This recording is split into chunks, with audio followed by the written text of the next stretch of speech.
Hi friends, I am Luciano of Luciano's Logic. I am assuming that this is going to be able to capture the whole thing that I just said.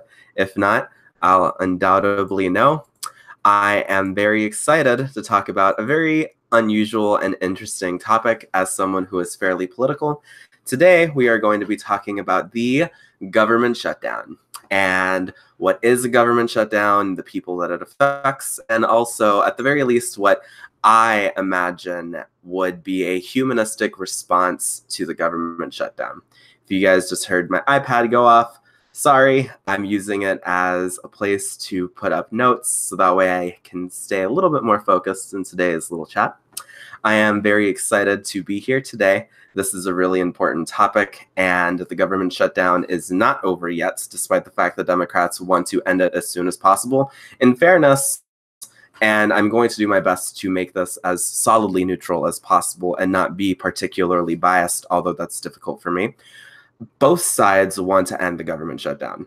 People are not happy about the fact that the government's closed right now, and there are undoubtedly people on both sides of the aisle who are, at the very least, not sad about the government shutdown. They're people who are playing political games with it, and that is very unfortunate. But right now, I wanted us to talk about what it is, how it can be ended, and what is a humanistic reaction to it. So what is a government shutdown?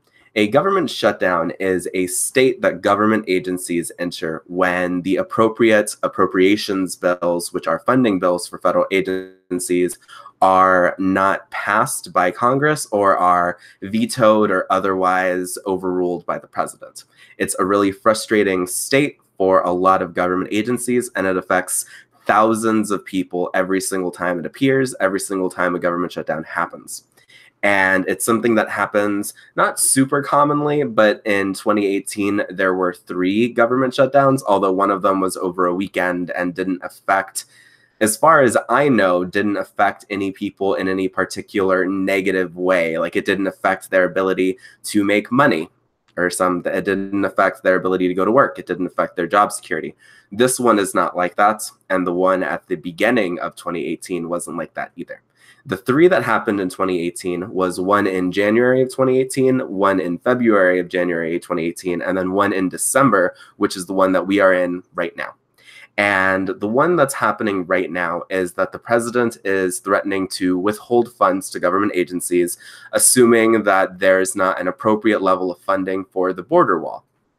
I'm not going to talk during this particular live stream about whether or not a border wall is a good or a bad idea. I'm just going to say that the president defines border security as at least partially having to do with the border wall, and the Democrats do not. That is not what the Democrats' position is. It's not what they want, and I would love to have a conversation at a later date about whether or not that is a better definition of border security. I'm not going to get super political or share my political opinions on this. I'm going to try to stick to the facts. If you guys would like a more opinionated stream, let me know. We can have that conversation. I did have that conversation with Lavender Lady. I talked a little bit about the border wall and border security. I am also going to talk a little bit about border security at the end of this conversation and what it means for the border to be secure. But essentially what happens during a government shutdown is that non-essential government employees are furloughed. And if you are like me, you are someone who is relatively unfamiliar with that term, that means that they are essentially given a temporary leave. They are asked not to come into work unless they are essential, and they are also generally not given pay. Now, with government employees, at the very least with most types of government employees, they have historically been given back pay for the days that they were supposed to go into work and didn't, and also for those of them that did go into work and were not guaranteed to be paid. But this is something that Congress does as a little bit of a mercy. It's not something that's guaranteed, which is one of the problems and one of the very real and very negative effects of a government shutdown. It's really important that at some point in the future, a politician somewhere decides to make it a law that if there is a government shutdown, people who are affected automatically get back pay. They are grandfathered in, and they are ensured that they are not going to be missing out on paychecks. But there's also a far worse effect that a government shutdown will have on some government employees. There are certain types of government employees, people who are custodians, people who are janitors, people who are security officers, who work for the government and who work on government property, but are not real government employees. Their employment isn't handled directly by the government, but rather by private companies who sort of work as a middleman between the government and the people that the government hires and the people that the government trusts to keep tourists safe, to keep politicians safe, and to keep places clean and beautiful. And that's a real problem because those are the people who are most in danger directly right now during a government shutdown. Because those people's pay depends on their companies and it depends on them being able to do work. Their pay comes from taxpayer dollars, but the way that it's administered and the way that it's handled is through private companies. And those private companies are not obligated to pay them if they didn't work. So when a government shut down, when our government shut down, there are real dramatic effects that it has on tens of thousands of people of color, of minorities, of people who are in the working class. And that's a very real problem that way too many people sweep under the rug. It's in fact one of the main reasons I wanted to have a conversation about this topic at all, because I feel like a lot of people have a basic understanding of a government shutdown, but because it wasn't relatively common politically up until the last, I'm going to say, about 7 years, it wasn't a real issue that people felt comfortable talking about. And as such, there are lots of children and younger people who don't know that much about it, which is a real problem because there are a whole lot of parents and a lot of families that are being affected by this.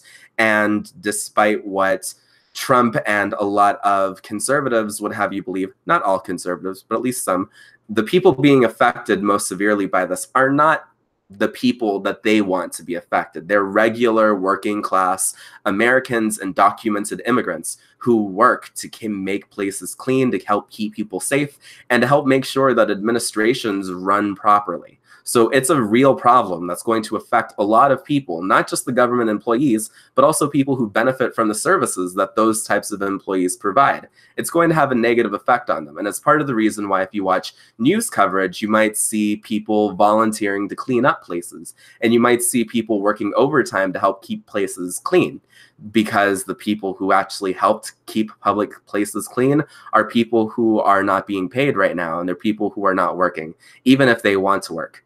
It's a serious problem that deserves a serious conversation.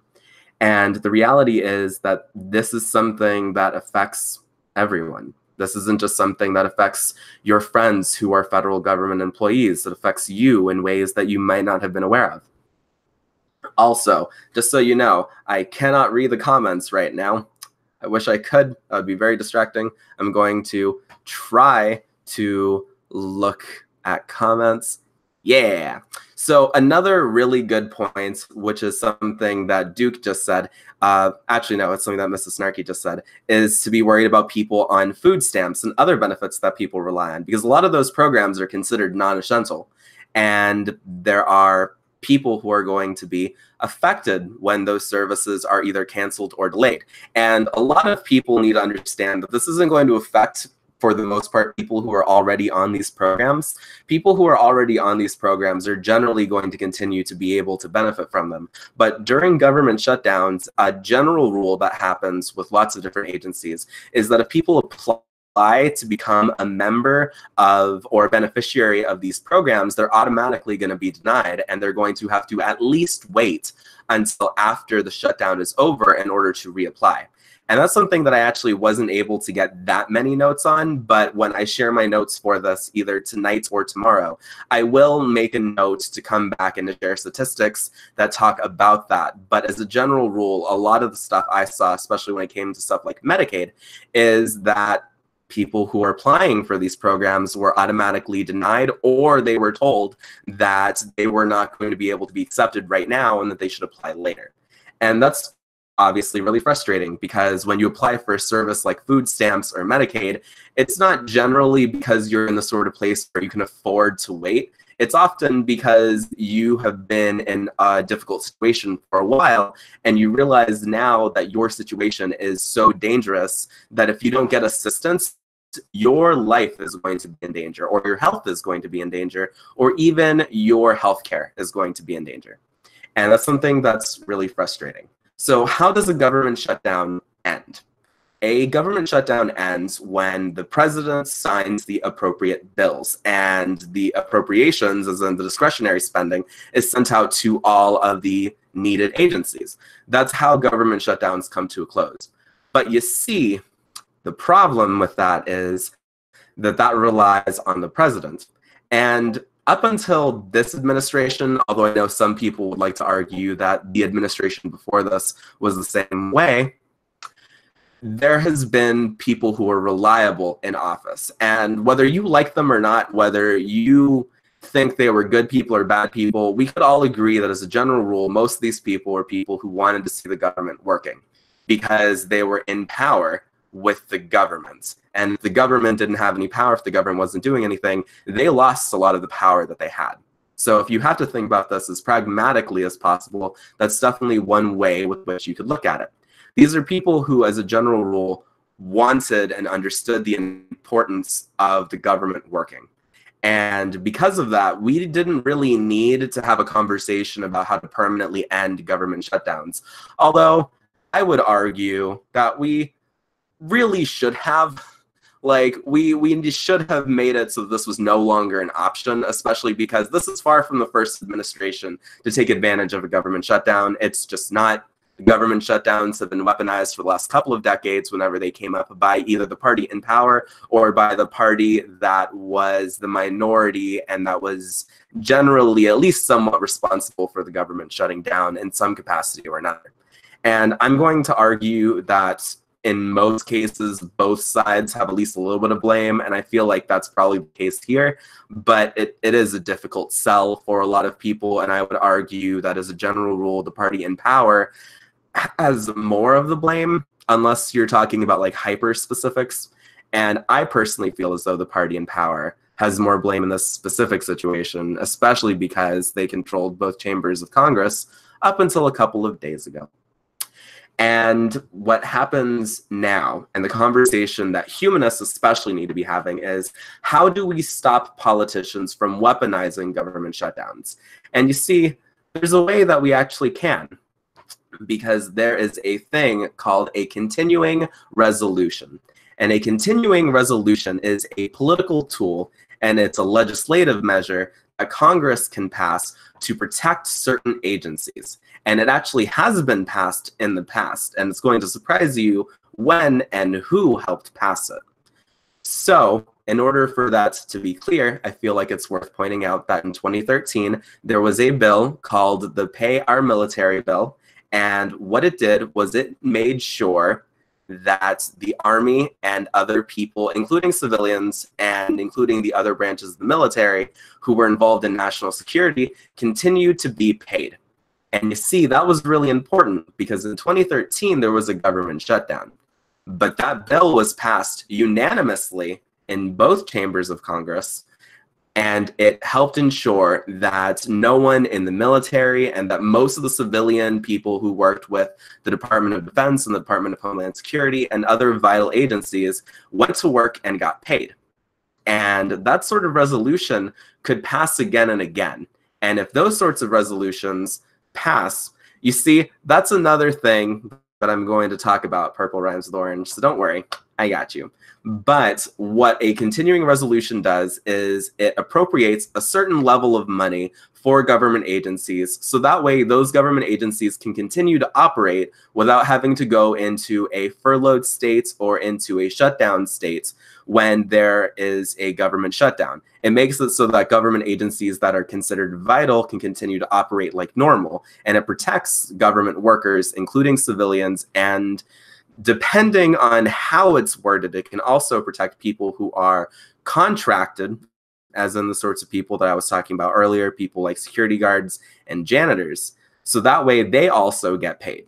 And this is the sort of resolutions that people should be in agreement. It should be the norm. It should not be a big deal. People shouldn't have to research this sort of legislation to find out about it, because honestly, it just makes sense.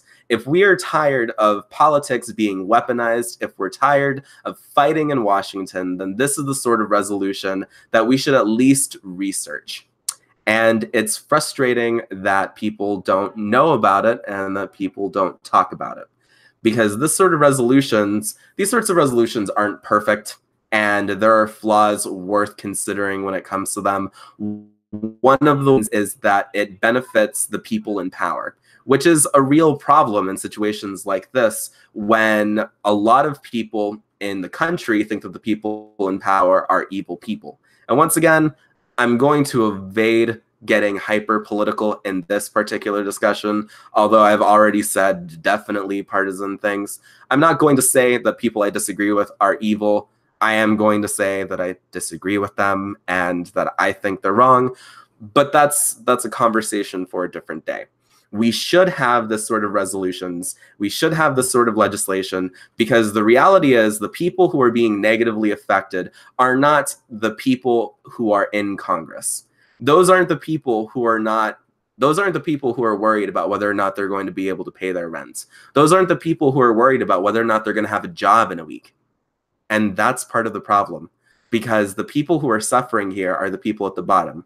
So even if this sort of resolution does benefit the status quo, and even if it does protect the people in power, it's still worth doing, because the people who are going to suffer if we continue to allow government shutdowns to happen, if we continue to allow appropriations to be such a hyper-political topic, are not going to be people who deserve to suffer because of this. It's not going to be the people that we elected to do a job and to represent us and to talk about us intelligently and to fight for our interests.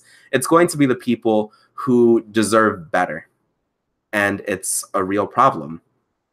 Now that I've talked a little bit about a universal automatic continuing resolution, which is the thing I was just talking about, another vital tool that people could use and that Congress people should be using is that people should come into Congress and they should just say, hey, as long as the government is shut down, you guys aren't getting paid.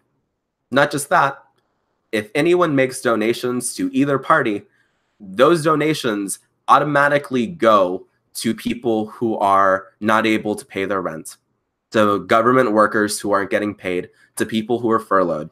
And unfortunately, there's no real way that we can make that happen. But that sort of rhetoric is really important, especially because that sort of rhetoric censors the people who are actually suffering. And once again, it's not the people who are in Washington. It's not the people in their fancy apartments who right now are some of the most important people in this country, because right now there are tens of thousands of people who have jobs, who are gainfully employed, who aren't getting paid, who aren't able to go to work, who aren't able to help our government function. And that's a serious problem. I'm going to now talk about key individuals, and I'm going to make generalizations, which is frustrating. I want to have another discussion about this once the government shutdown's over, about how we can avoid this happening again in the future. And I will, once the government shutdown ends and once all the proper bills have been signed and we know for a fact that everyone's going to go back to office, I am going to have another live stream, and that one is going to be a group live stream. It's going to be a paneled discussion. We're going to have conversational topics. We're gonna be ready to go, because I'm trying to see how I do in political discussions, because I want to talk about humanism and policy. But once the government shutdown is over, we're going to have a conversation about how to ensure that no more government shutdowns happen, and that when they happen, they aren't these hugely political conversations. They aren't these really frustrating moments where lots of powerless people are being fucked. Because that's what's happening right now, and that's rough wording, but it's also true. Like, I can guarantee you, if you asked a custodian right now who is unemployed and who is not getting paid because of the precariousness of their job, they would probably say the same thing if they were honest and if they were someone who's like, yeah, cussing isn't a big deal. That's just what would happen. If we're going to talk about key individuals, BDMS. if we're going to talk about key individuals, it's worth starting at the top. Where does the president stand on this? As of right now, much to a lot of people's surprise, the president hasn't budged kind of at all on this topic. In fact, the only way that he has budged is that he has stopped acknowledging that the government shutdown is his own doing and that he owns the government shutdown, and that he started shifting blame to the Democrats. And that's not a partisan statement. It's just true. I mean, I guess it is partisan, but it's also an accurate statement. He has explicitly said that the Democrats own the shutdown. There have been emails in his name that have gone out that call it the Schumer shutdown. And if you guys don't believe me, I'm going to see if I can take an image of one of the emails that I got, because I get emails from both parties. And I got an email from the Trump administration that explicitly called this the Schumer shutdown. And also, he's gone on Twitter and just blasted the Democrats. And it's really frustrating because just a couple of weeks ago, when he was meeting with Chuck Schumer and Nancy Pelosi, he was saying that this was his shutdown and that he wouldn't blame the Democrats. He would proudly own the shutdown because he felt like it mattered to him. And if he were honest about that, that would almost be something worth taking seriously.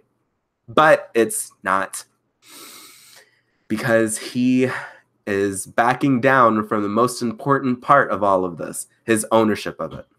And that's really frustrating. He really, really, really wants that $5 billion for the wall.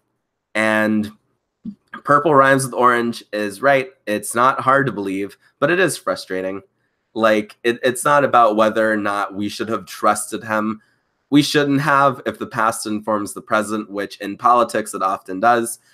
We shouldn't have trusted him, and I didn't trust him, but it is frustrating to see him slide back so easily because he didn't really fight for ownership of this. He very happily handed it to the Democrats, and the Democrats didn't want it because, honestly, objectively, this just isn't their shutdown. Especially because if you're going to keep track of all of the stuff that's gone on in this, it's worth noting that the Democrats, Nancy Pelosi and Chuck Schumer, offered the president $1.3 billion in border security, which is not a wall, but matters a lot more. Once again, going to talk about that at the end. Hey, Lily, how's it going? It's nice to see you. Also, there are a lot of people I've wanted to say hi to. I apologize that I haven't been able to say hi to everyone. Hi, everyone. I hope you guys are doing well. I'm super excited that this many people are here on a live stream that I decided to do today. I was actually thinking of doing this the other day, but there was too much stuff going on. And then yesterday I was at work and I was live streaming with Wonder Lady and my internet went down. So yesterday was a day. So I'm glad that today everything's holding steady. But yeah, the president owns the shutdown and he refuses to own it, which is frustrating because it's his shutdown.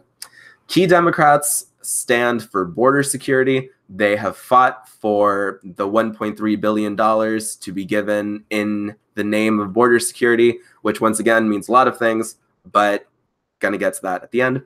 And what really matters in that context is that the Democrats have tried to compromise.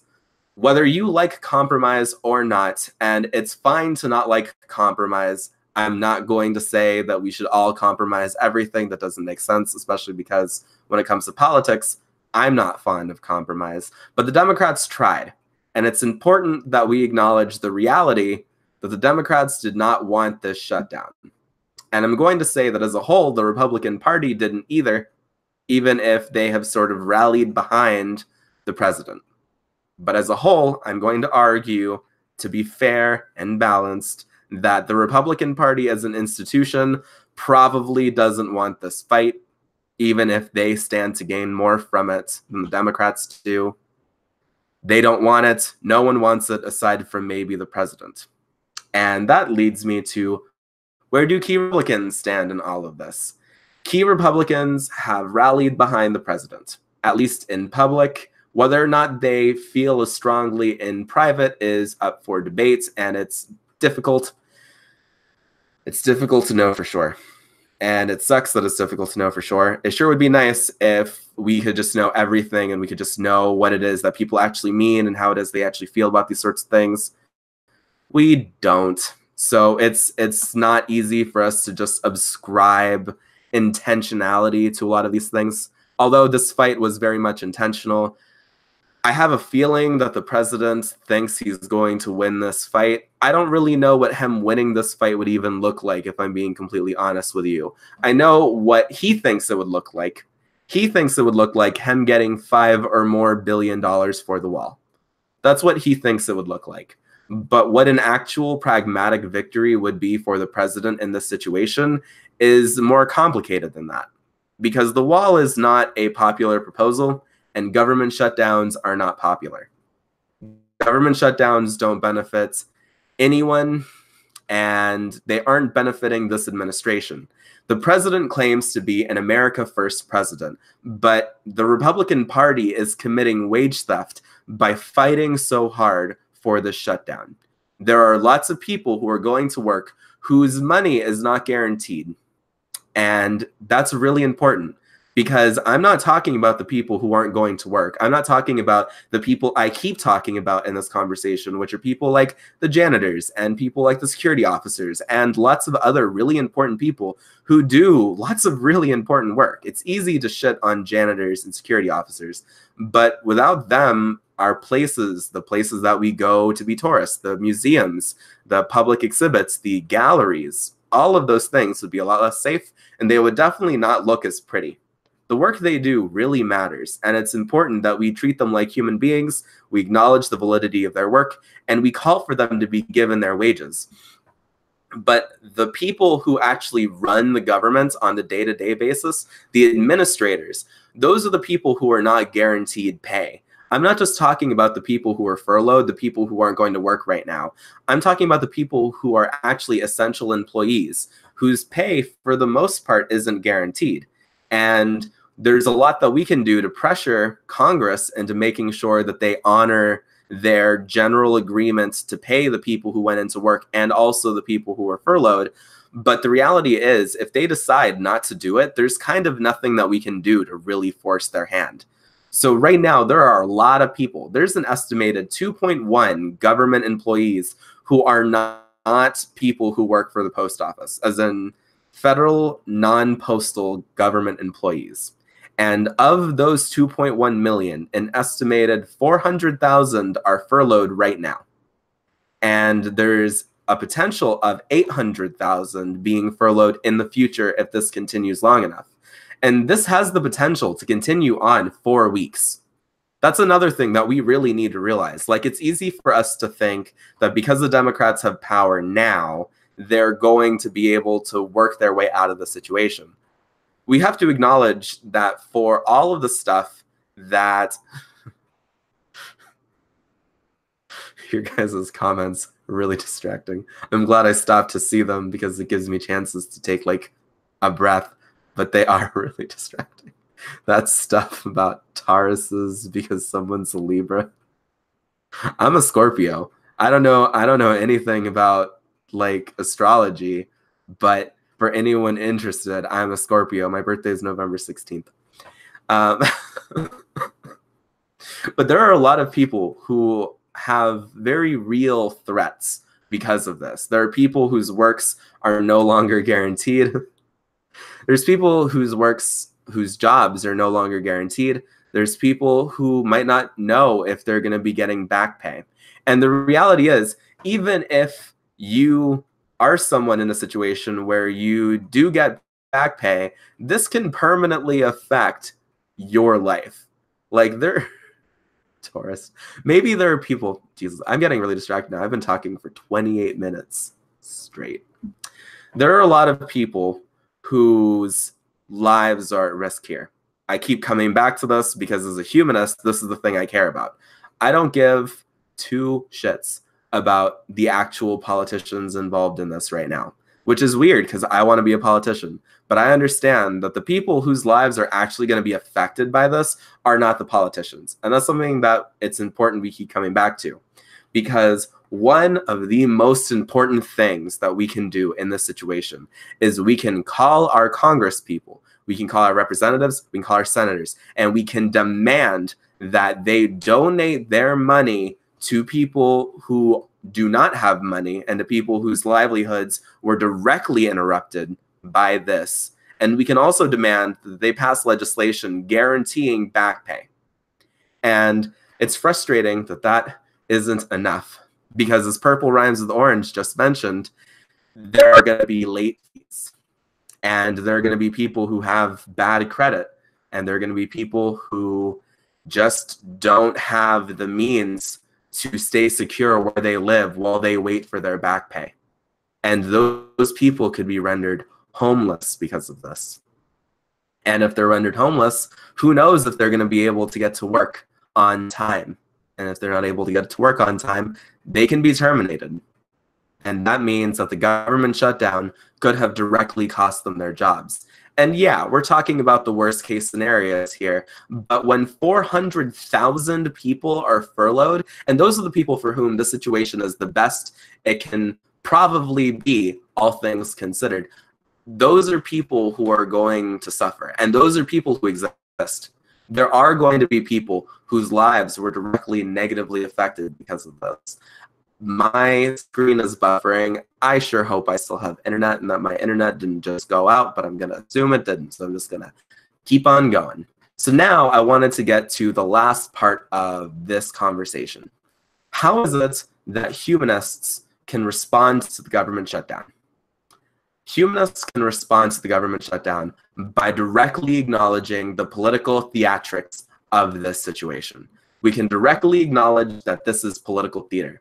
That even if the government gets the money for their goddamn wall, that doesn't mean the wall is going to happen. There are a whole bunch of hoops to go through, even if they get all of the money they need, even if they get every single dollar needed to build that wall. That doesn't mean the wall is going to happen overnight. Because one entirely possible, and in my opinion, the situation that's probably going to happen is that they're probably going to get some money for the wall. I have a feeling that the Democrats are going to be the people who decide to concede this fight. But thank you, Purple Rhymes with Orange. I appreciate you telling me that. That is something I'll keep in mind. Unfortunately, my camera is attached to my computer. It's entirely possible that there is a way for me to turn down resolution, but I'm not a tech-savvy person. Even me being able to do this solo live stream is the result of more than a little bit of research. So, but yeah, let's pretend the president gets the money for the wall. Let's pretend he even manages to get the authorizations needed and even manages to get Mexico on board with building the wall. So let's give him all of the stuff he needs. Building the wall is still going to take several months, if not several years. And that is something that should infuriate everyone. And I know lots of people in this particular chat, and lots of people who are going to watch this chat later on, probably are infuriated by that. Probably rightfully so. But there are a lot of people who don't care that much about that. There are a lot of people who are under the impression that if they get the money for the wall, that's it. The wall is going to happen. And that's not the case. And even then, as Vibrantly just pointed out, walls require maintenance, which means even more money is going to have to go towards this wall. Ultimately, we have to do a cost-benefit analysis. And even if you are of the opinion that walls work, I don't know that they do. I don't think that they do. But even if you are of the opinion that they work, you honestly have to ask yourself some really hard, really uncomfortable questions if you think this all the way through. So what can we as humanists do?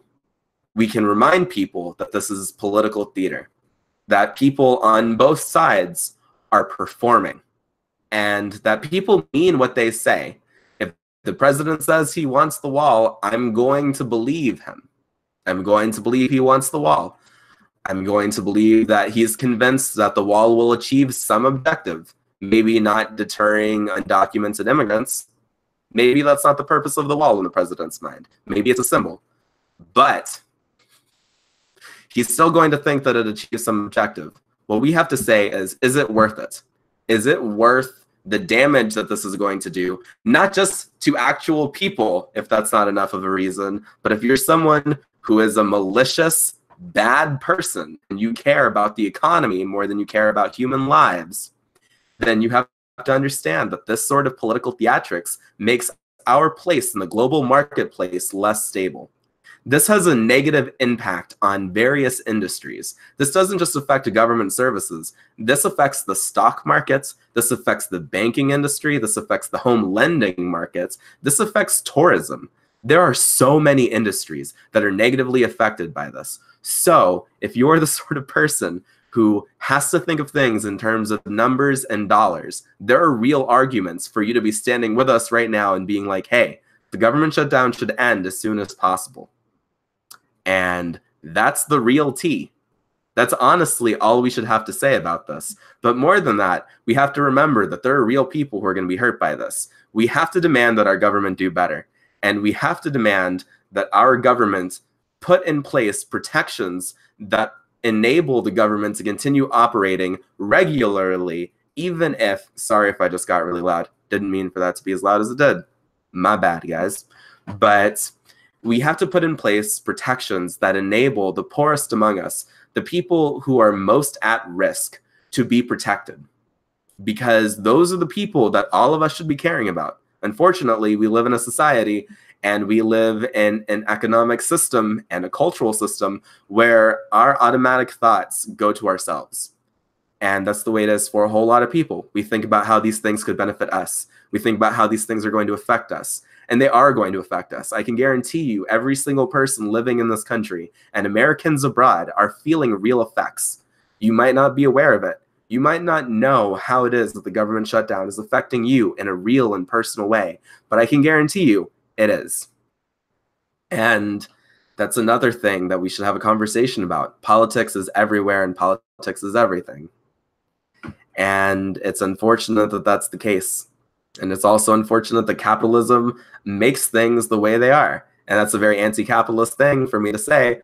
But also, I don't like capitalism. I think capitalism is a bad system that's real people in danger.